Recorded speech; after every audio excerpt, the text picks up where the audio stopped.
Il y a quelques temps, j'ai acheté un chapeau à ruban traditionnel et j'ai commencé à le porter à certains événements. Je l'ai porté à la Troménie de Le Crenan, je l'ai porté au Festival de Cornouailles, à la Saint-Yves. Parce que pour moi, le chapeau à ruban, c'est déjà un objet que je trouve très très beau et qui donne beaucoup d'allure aux ancêtres sur les photos, sur les représentations encore plus anciennes, les lithographies, les gravures, toutes les études ethnologiques qui ont été faites sur les Bretons. Je trouve que ce chapeau à ruban, tout comme la coiffe chez les femmes, donne une allure très jolie et même poétique, avec le ruban en velours qui flotte comme ça au vent. J'ai beaucoup cherché qu'est-ce qui me faisait breton, autre que des choses qui sont invisibles, qui sont de l'ordre du ressenti, parce que je parle pas la langue bretonne, je parle pas la langue de mes ancêtres. Ma sensibilité, c'est difficile à trouver la provenance d'une sensibilité, même si je sais qu'on peut très vite faire des liens entre ce que les anciens ressentaient, leur rapport au mystique, et ce que moi j'ai comme rapport au mystique, mais j'ai quand même une manière de penser très, on va dire, française tout simplement.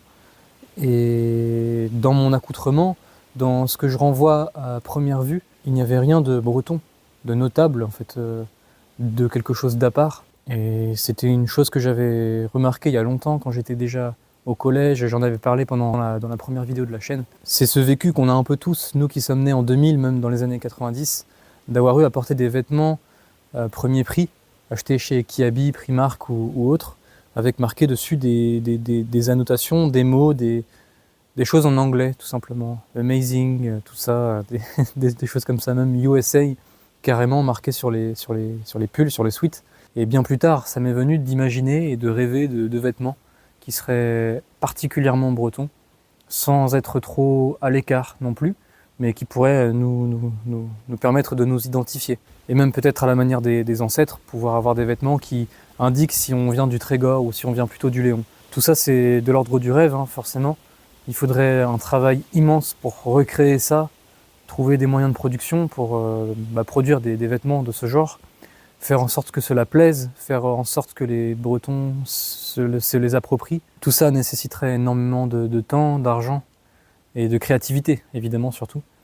En attendant, dans les vêtements traditionnels qui nous ont été légués, qui font partie de notre héritage, il y a ce chapeau à ruban que je trouve vraiment magnifique. Et donc, je ferme un peu la parenthèse.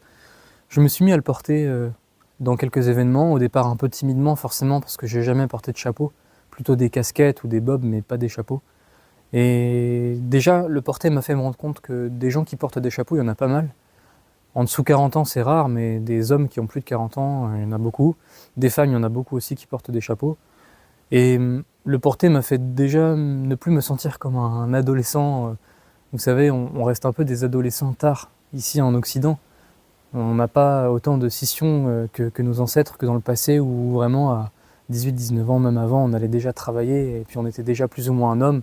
On était père à 20 ans, 21 ans. Et la vie allait en une vitesse folle ensuite. Aujourd'hui, tout tend à se repousser un petit peu, pour le meilleur ou pour le pire, ça dépend. En tout cas, ce chapeau-là m'a fait me sentir homme plus que jamais. Je me suis senti homme dans des vêtements. Et ça m'a fait beaucoup de bien. Je me suis pas non plus senti comme étant en train de me trahir moi-même. Et puis surtout, il y a ce sentiment de porter quelque chose qui me lie à ma lignée, qui me lie à d'où je viens, clairement. Et puis même, je peux être reconnu pour ça. Ces jours-là, ma compagne portait la coiffe de ses ancêtres également. Et donc elle était habillée, non pas en tenue totale, en costume traditionnel, mais elle avait juste la coiffe. Habillée sinon comme au quotidien, avec des vêtements, un jean, etc. Mais voilà, il y avait la coiffe au-dessus, qui marquait quand même son appartenance à la Bretagne, son identité bretonne, sa fierté d'être bretonne, et puis même qui la rendait magnifique, tout simplement. Et tout ça, mon port du chapeau, son port de la coiffe, a créé des réactions chez nos contemporains, nos semblables bretons. Ce sont surtout des anciens qui ont réagi, parce que déjà c'est rare évidemment de voir des jeunes porter des éléments du costume, mais c'est encore plus rare de voir des jeunes n'en porter qu'un seul ou deux éléments, sans être totalement habillés à l'ancienne, à la mode des années 1920 ou à la mode des années 1880, comme on peut voir des jeunes habillés de cette manière, toujours dans le milieu du spectacle, dans le milieu de la représentation. Or nous, on n'était pas en représentation, on était en train d'incarner ce qu'on était nous-mêmes, c'est-à-dire des jeunes bretons qui, bien sûr dans un contexte de recherche de soi, c'est sûr, mais Tout d'abord, des Bretons qui s'incarnent dans leur époque et puis qui continuent à perpétuer ce que les anciens ont fait, qui continuent à cultiver cette sensibilité-là à certains événements, à certains récits qu'on peut retrouver justement durant ces événements, que ce soit la Saint-Yves, que ce soit la Troménie de Locronan. Il y a eu 2 réactions assez marrantes et curieuses qui m'ont fait beaucoup réfléchir, en dehors du fait que toutes les réactions étaient positives, souvent soit de l'étonnement, mais c'était que de l'étonnement positif, il n'y a jamais eu de retour négatif. Mais c'est vrai qu'à chaque fois, on a eu la sensation d'être incompris. Cette nouveauté-là, de voir des jeunes porter la coiffe, porter le chapeau, sans le reste, ça a fait beaucoup s'interroger des anciens. Et je pense que ça a même fait réfléchir. Une question qui est revenue beaucoup de fois, surtout par rapport à ma compagne, qui est de lui demander où est le reste du costume, où est le reste. Très belle coiffe, mais où est le reste? Ça laissait entendre, non pas dans la volonté de la personne, mais plutôt dans son inconscient, que le costume traditionnel breton, que la coiffe, que tout ça appartient à un ensemble et ne peut pas sortir de cet ensemble. C'est un ensemble qui serait même des fois dans certains lapsus, dans certaines phrases comme ça, qui seraient de l'ordre du déguisement, des fois on a la sensation. Et c'est vrai quand on va voir des représentations de cercles, quand on va voir tout ça, des défilés, même le mot défilé quelque part, il y a quand même la sensation d'avoir affaire à un peuple qui est scindé en 2 parties, ceux qui sont en représentation, ceux qui défilent et ceux qui sont déguisés, et de l'autre côté ceux qui sont spectateurs, tout simplement, qui sont sortis de la culture, ils sont sortis d'eux-mêmes d'une certaine manière, ils sont sortis de leur lignée, ils ont changé d'époque, et puis comme ça, de l'autre côté de la barrière en fer, ils regardent, ils applaudissent et ils filment surtout, pour conserver et pour pouvoir dire, ensuite témoigner qu'ils ont vu des Bretons défiler, alors que bien souvent eux-mêmes sont Bretons. Et puis il y a une autre réaction que j'ai déjà entendue aussi, c'était durant un pardon. Il y avait une dame qui était habillée en tenue traditionnelle, entière, du pays glazique, et puis son amie, qui elle ne s'attendait pas à trouver la première ici, son amie était habillée à la mode classique, quoi. En fait, elle était habillée comme au quotidien aujourd'hui, comme on peut voir des dames de 60-70 ans habillées. Et donc cette dernière, en voyant son amie en costume traditionnel, lui a dit « Dis donc Anna, tu es habillée en breton aujourd'hui ?» C'était un peu la phrase, avec évidemment cet accent breton magnifique. Alors Anna, tu es en breton maintenant ?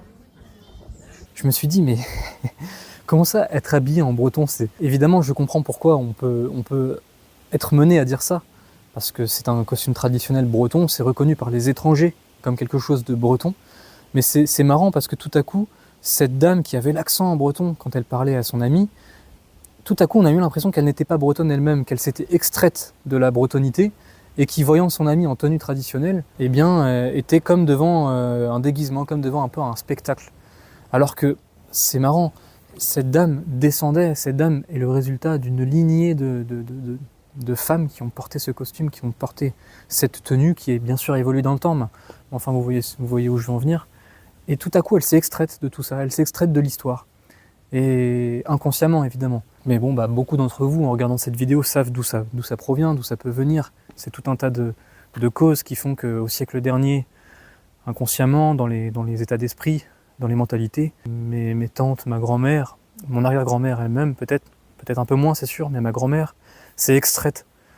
C'est extraite d'une partie de ce qu'était la bretonité, happée par la modernité, happée par tout un tas de choses évidemment, mais voilà, elle s'est extraite. Et dans son inconscient aujourd'hui, même ma grand-mère pourrait dire il y avait des gens habillés en breton au pardon de Sainte-Anne, alors même que ma grand-mère est bretonne.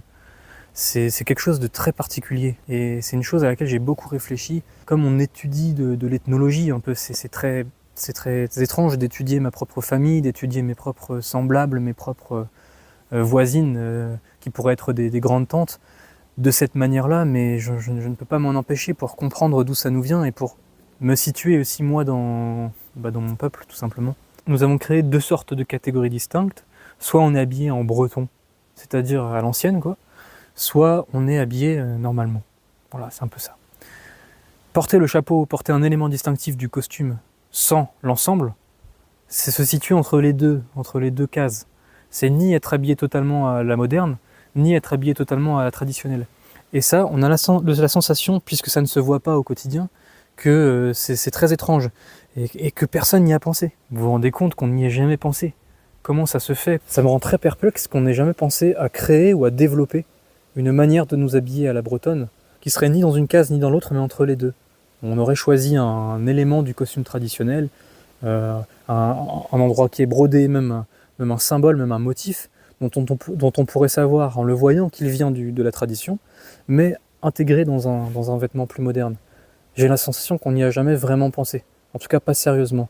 Les choses qui sont de l'ordre du vêtement industriel, qui sont produites en masse aujourd'hui, c'est à la limite Armor Luxe. Mais quand vous voyez Armor Luxe, vous ne ressentez le poids de rien de traditionnel. D'autant plus que les Bretons ne sont pas comme ça, du genre à porter en masse des marinières et des cirés jaunes, alors que ce sont les vêtements reconnus par les étrangers comme étant des vêtements bretons aujourd'hui. Si on demande qu'est-ce que c'est le vêtement breton, ils nous diraient ça.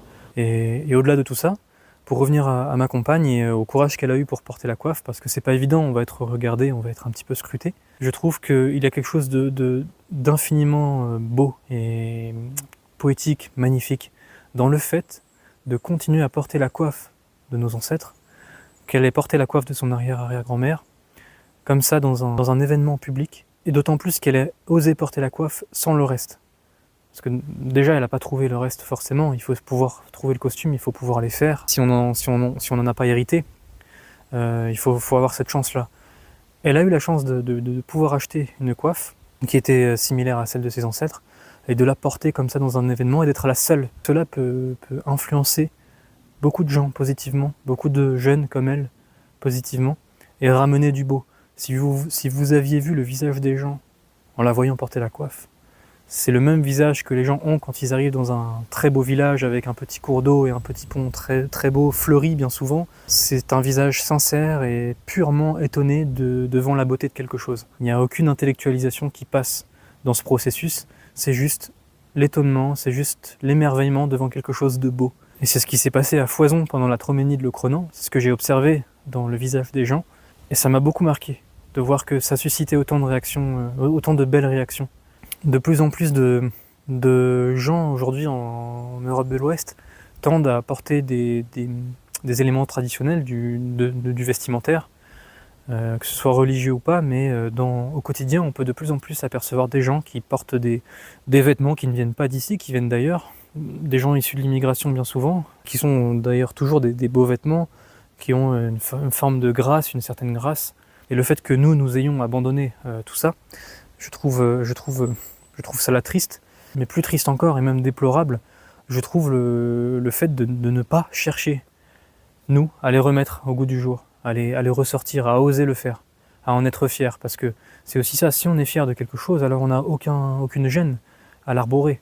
Normalement, il n'y a aucun problème avec ça. Évidemment, c'est pas facile à trouver, un chapeau à ruban. Moi, je l'ai trouvé chez un antiquaire. Vous pouvez en trouver sur Le Bon Coin, certains, ça dépend, des fois ça disparaît, des fois il y en a qui sont remis en avant. Ça coûte un certain prix aussi, les chapeaux à ruban. Il faut en trouver à sa taille, il faut en trouver du bon pays, dans l'idéal évidemment. C'est toujours mieux de porter le chapeau qui vient d'un pays d'où vous provenez.